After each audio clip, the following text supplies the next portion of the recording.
Our guest today is Matt Miller, and Matt has been a mental healthcare professional since 1996.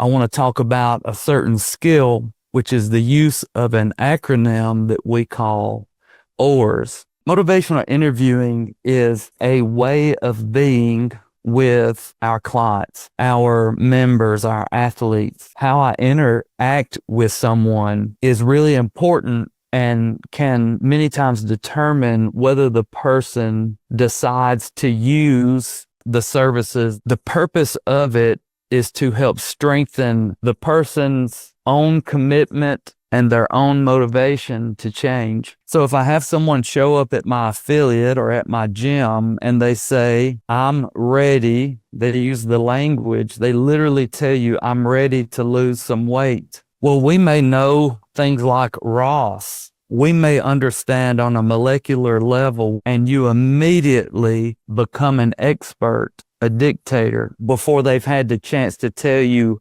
how ready they are. There's a chance we might run them off. Motivational interviewing has a lot to do with unconditional positive regard. Without judging them, without assessing them, I am accepting of who they show up as. Person suffering with addiction, someone struggling with behavior change, I want to first exhibit unconditional positive regard. Motivational interviewing is that collaborative style. It's a way of having a conversation with someone and at the same time having this unconditional positive regard. And there is a way to get to that point. Now, OARS is a specific way of making sure that you and your helping professionals that you hire or contract with to help your clientele, how to stay on track so you are exhibiting and experiencing this unconditional positive regard with people.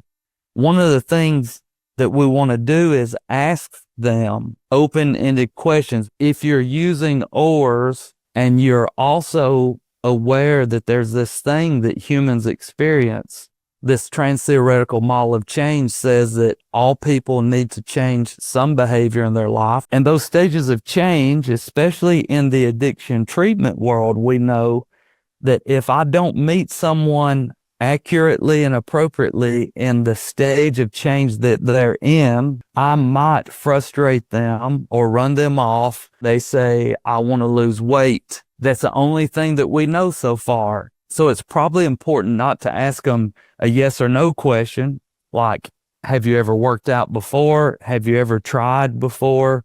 Do you have any specific numerical goals? Like, how many pounds do you want to lose? This might cause the person to start arguing for all the reasons why they didn't want to do this. For some reason, people love to be bragged on. So I would say an affirmation, and we're not talking about toxic positivity, handing out participation awards level affirmation. We're talking about actually deeply listening to how they answered that open-ended question. Deeply talk about the things you see in that person that caused them to walk in there is an affirmation.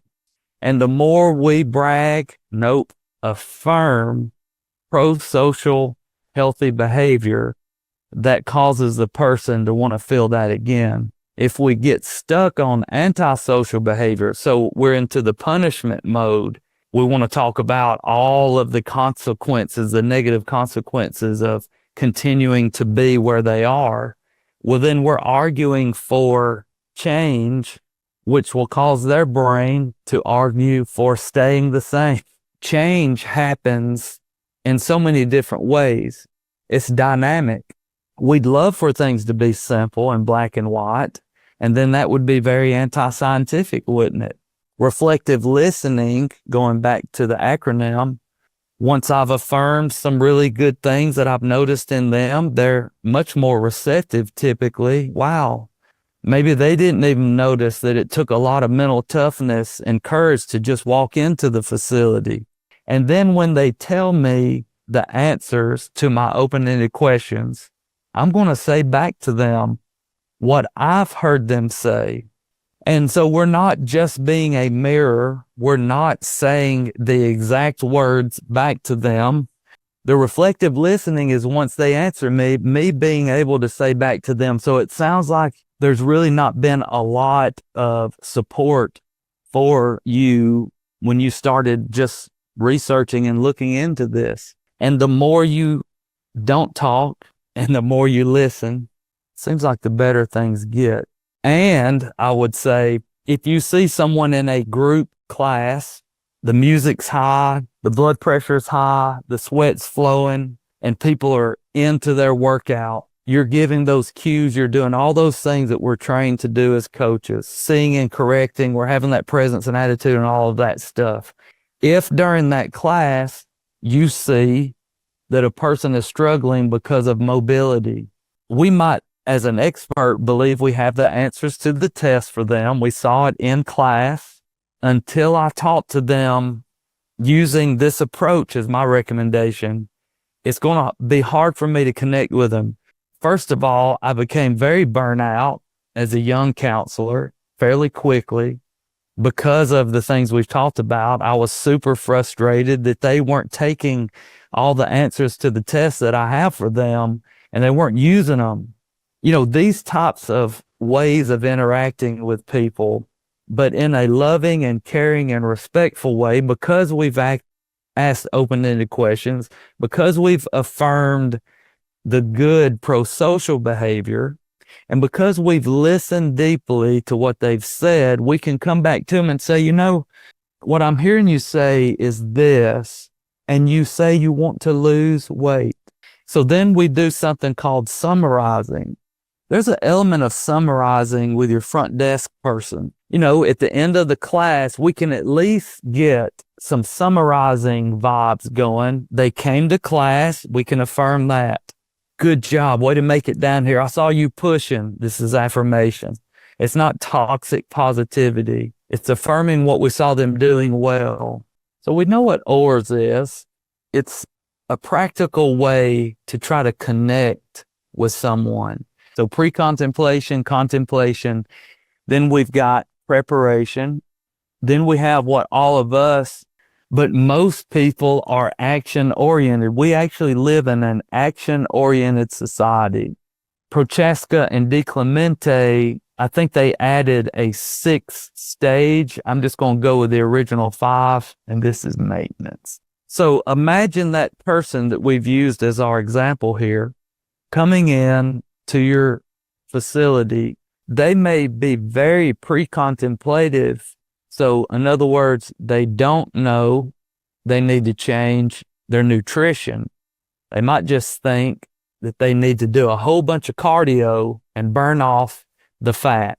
Like the 300-pound morbidly obese person coming in might be ready to move, but not have a clue that seed oils are going to do what they're going to do in their life. Pre-contemplation typically is when a person doesn't know, or if they know, they have no plan of changing. Doing the things that work. This person is in action, and these are the folks we're already great at.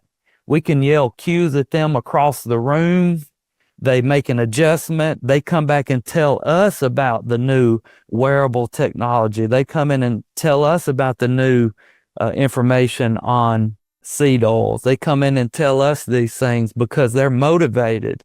We got to make sure we don't get in their way. And then finally, the stage of maintenance is where we're still doing the things that work, but now what we've done is we've become much more efficient.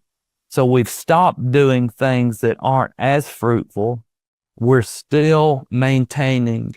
I avoid talking about the sixth one, which is called termination, only because I think that it muddies the water, and I cannot, after, this time next year, 30 straight years of full-time work, working with people suffering from addiction, I cannot in good conscience tell you whether a person is cured from addiction.